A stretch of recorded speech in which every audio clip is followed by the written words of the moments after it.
निवेदन ये व्यासपीठ आपसे ये कर रही थी कि तब और कुमत बसी विपरीता, जब अपनों की बात खराब लगने लगे तो समझ लेना कि अब हमारे घर में कुमति आ गई है और सुमति चली गई है।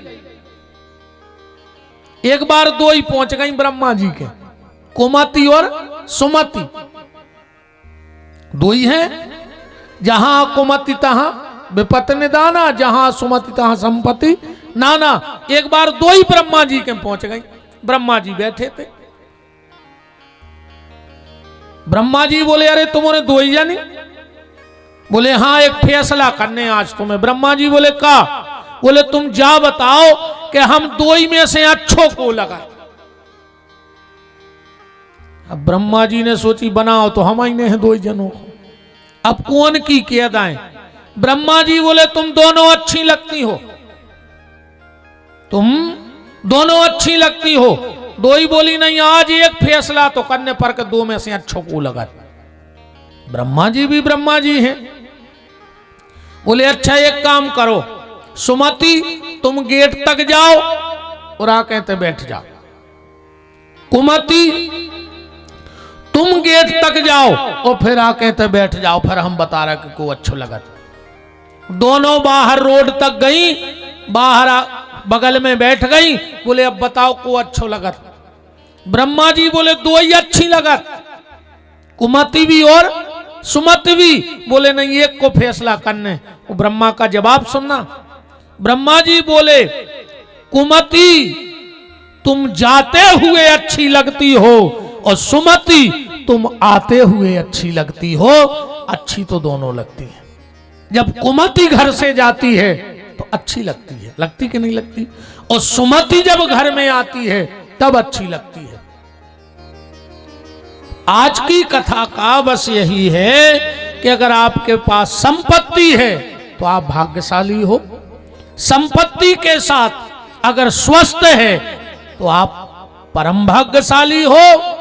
और संपत्ति और स्वस्थ के साथ अगर आपके घर में धर्म है तो आप महाभाग्यशाली हो। अब निर्णय आपको करना है कि इन तीन में से आपको आओ, फैसला करत चलियो। तुम भाग्यशाली हो कि सौभाग्यशाली हो कि परम भाग्यशाली हो। और अकेले अगर भाग्यशाली हो, सौभाग्यशाली हो तो अब कोशिश करियो कि परम भाग्यशाली बन जाओ। धर्म को अपने जीवन में धारण करना, क्योंकि बिना धर्म के बड़ी से बड़ी सल्तनतें मट्टी में मिल गई। बिना धर्म के बड़े से बड़े राजा रजवाड़े, बड़े से बड़े किले खंडर हो गए। कमी वहां धन की नहीं थी कि थी? धन की कमी नहीं थी उन लोगों के पास, पर धर्म की कमी जरूर थी। इसलिए अगर धर्म नहीं होता तो धन भी विनाश को चला जाता है। धन कम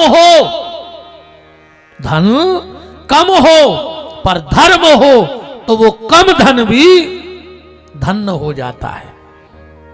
कम धन भी धन्य हो जाता है। राजा दक्ष ने, कल आप कथा सुन रहे थे, यज्ञ किया, सब कुछ था पर धर्म नहीं था वहां। मतलब भगवान शंकर नहीं थे वहां। शंकर जी को आए, धर्म को झंडा आए।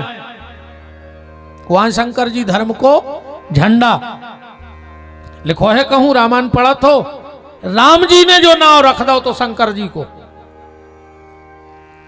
जब सती से पूछा कि भोलेनाथ कहां है तो क्या नाम लिया भगवान शंकर का? कि कहां हूं बहोरी, कहां ब्रस केतु।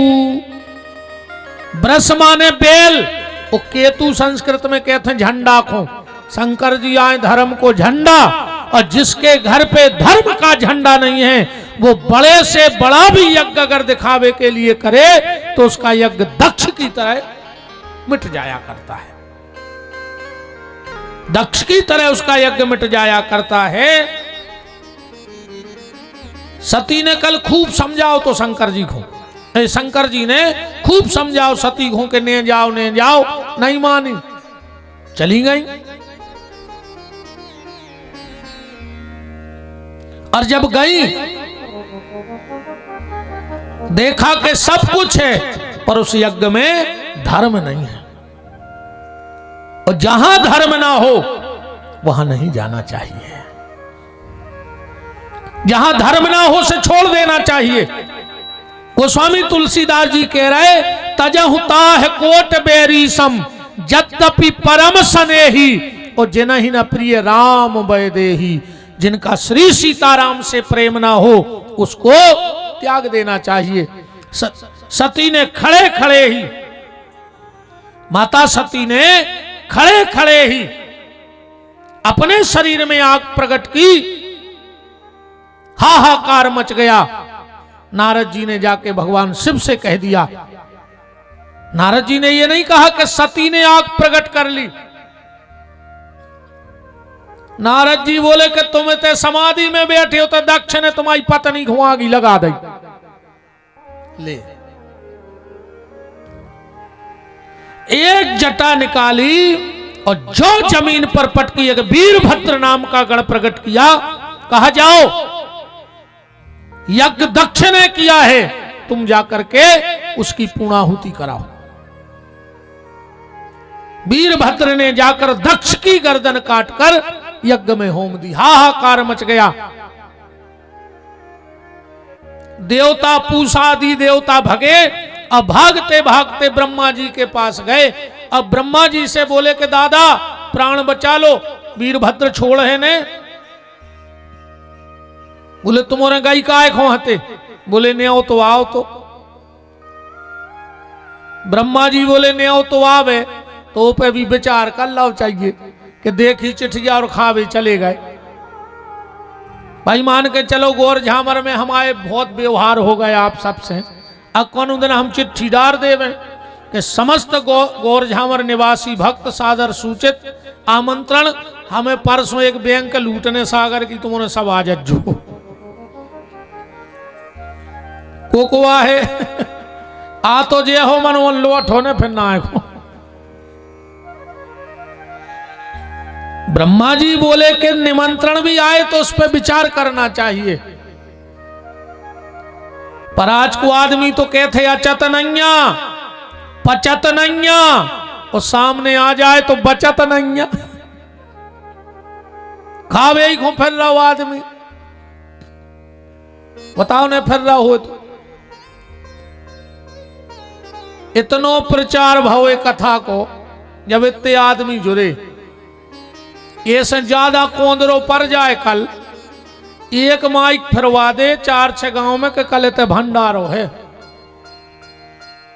अगर सामान ले तो हमारी गारंटी है। कल चिट्टियां सी आते, चिट्टियां सी आधे से ज्यादा रिश्तेदार ही को बैठे रे कथा में। कहीं का कहने लगे अपन तो आखिरी दिन भंडारे में डूबी, तो हम का 9 दिन से जेहरे आओ गल रहा है कि सांप यहाँ है, माने खावे यहाँ है काय आदमी।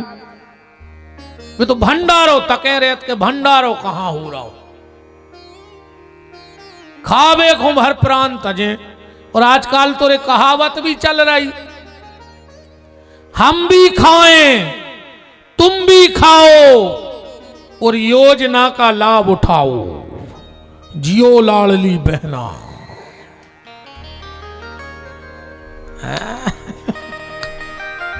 पैसा मैसा मिल रहा है कि नहीं?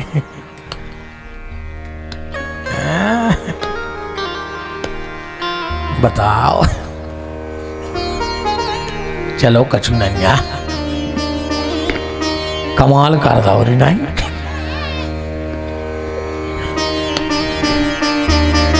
बहन जी हरवाने चलो कछु नहीं है तुम्हारा तो सही है। ब्रह्मा जी ने कहा वे एक ही उपाय है, भगवान शंकर तुम्हारी रक्षा कर सकते हैं, वहीं चले जाओ। देवता बोले और का? 4-6 महीना फरारी में जीला सो डायरेक्ट तो तई पहुंचा रहे, बोले वर कहूं बच्छो भी नहीं। सब देवता गए, भगवान शंकर बैठे थे। नंदी ने कहा लेन लगाओ, को हाथ टूट गया, को पांव, की आंख फूट गई, को कान कट गया। देवता खुसर फुसर करने लगे रे कि एक लेन लगा रहे हैं, सो तो नहीं कि ये कई बेर में त्रिशूल देव सीधे लेन में खड़े काय कर रहे। जो भगवान शंकर ने भभूति पढ़ के जो फेंकी, देवता सब अच्छे हो गए। देवताओं ने प्रार्थना की तो बकरे की गर्दन काट करके राजा दक्ष के धड़ पे जोड़ी गई। आज भी यज्ञ में पूर्णाहुति होती है और नारियल से होती है, होती कि नहीं होती?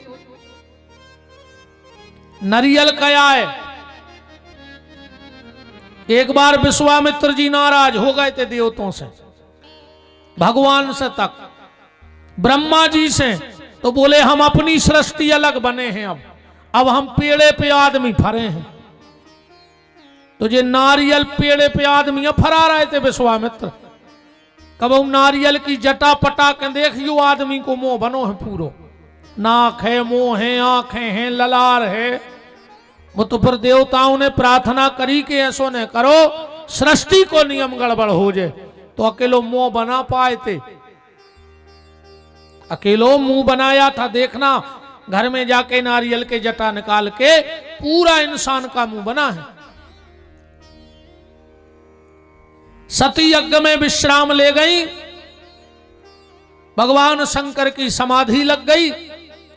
और जब समाधि लगी, गोस्वामी जी कह रहे उसी समय तारक असुरे भयऊते ही काला, उसी काल में तारकासुर नाम का दैत्य हुआ, देवताओं को परेशान करने लगा। ब्रह्मा जी से वरदान ले लिया कि हम भगवान शंकर के पुत्र के अलावा किसी से न मरे। अब भगवान शंकर समाधि लगा गए, सती ने देह त्याग दी। अब संतान कहां से हो? संतान कहां से हो? पर सती ने जब देह त्यागी तो कहां प्रकट हो गई?